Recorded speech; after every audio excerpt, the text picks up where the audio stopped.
EverGrow is an interactive installation that explores a new form of collaborative learning, highlighting the delicate balance of ecosystem and the importance of teamwork. I was responsible for the three sides of the LED strip, the watering can interaction, building the physical triangle table, and managing communication between all four Arduino boards. At first, we used three separate LED strips, one for each side of the installation. The idea was simple. Each strip would light up based on the user's distance, detected by ultrasonic sensor.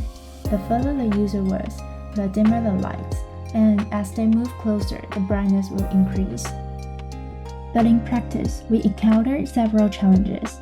Initially, we tried connecting all the electronic components to a single Arduino, but there weren't enough pins. To solve this, we combined the three LED strips into one long strip, so they could run from a single pin. However, the LED sometimes flickered and the colors were incorrect.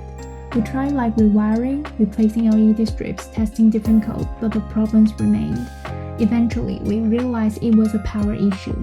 The long LED strip required more stable and stronger power than the Arduino alone could provide. At first, we used batteries, but they weren't reliable for long-term use. So we switched to a power adapter, which gave us a consistent supply. However, after switching to the adapter, we ran into another issue. The breadboard melted.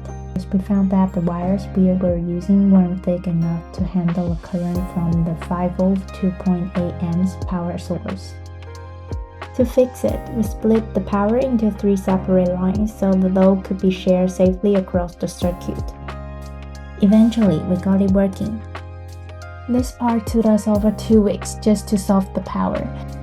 But through all the testing and frustration, we learned how important it is to consider hardware and limitation early in the design process. Another interaction I designed was the water can. Our initial idea was to use a weight load sensor to detect whether real water was being poured, but we quickly realized that using real water made things complicated, and there was a high risk of damaging the electronic components. Our second version is a string connecting a water drop-shaped bowl at the neck and a counterweight bowl at the bottom of the kettle. When the user tapped the kettle, the drop would slide out of the gooseneck, pulling the LED strip along with it to mimic the motion of water flowing. But it didn't work as expected. The balance between the drop and the counterweight was too difficult to measure and control consistently.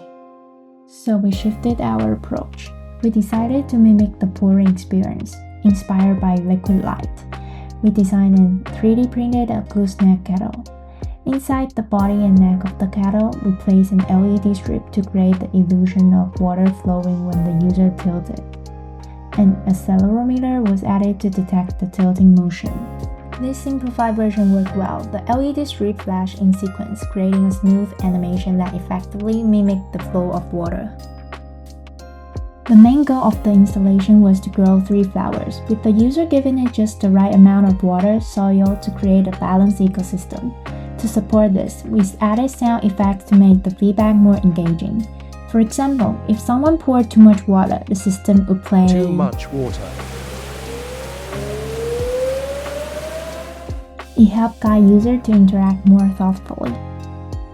Unfortunately, due to time constraints, technical issues, and sometimes work, sometimes not work problem. Is everyone good? Are we still waiting for you? Are you okay? Our original plan to have one master Arduino controlling the others didn't work well, but we still wanted to keep the overall experience.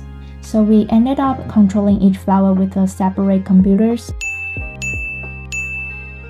and played the final bird sound manually. So, what is EverGrow again? The experience is designed to begin only when 3 users are present. When someone sits in front of one of the 3 sides, the LED lights on that side turn on.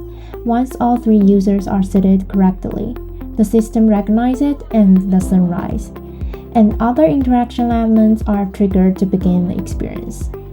There are 2 main interactive elements in EverGrow. First, users can water the plants by pouring from a water can. Secondly, they can add soil to attract insects by shaking a soil bag. When just the right amount of water, soil, and insects are added, a balanced miniature ecosystem is created. In response to this harmony, a bird appears like this drawn to the thriving environment. Based on users' feedback, we received an average rating of 4.75 out of 5 for the overall experience. However, our observations and survey reveal several areas for improvement. Many participants struggle to understand how to interact with the soil bag and watering can, likely due to unfamiliarity of the interaction and the lack of clear, intuitive cues. This often requires verbal guidance, highlighting a key usability issue. Additionally, the layer sounds effect, while intended to enhance the experience, led to confusion. Participants found it difficult to distinguish which sound corresponds to which action, making the interaction feel unnecessarily complex. Some users also point out that the experience might feel more engaging if it incorporates more realistic elements, rather than relying on abstract or simulated components. Looking ahead, there are 2 key areas we believe could be improved. First, the interaction could be made more realistic. While our initial idea of using real water posed risk to the electronic components, with more time, a waterproof setup could be developed. Incorporating real soil and water and allowing users to physically add it during the experience could also help mimic the feeling of real gardening, making the installation more immersive and engaging. Second, instead of relying solely on sound effects, which led to confusion, we could explore alternative forms of feedback, such as subtle lightning or even scene-based cues. This would help reduce sensory overload and make the interaction clearer and more intuitive.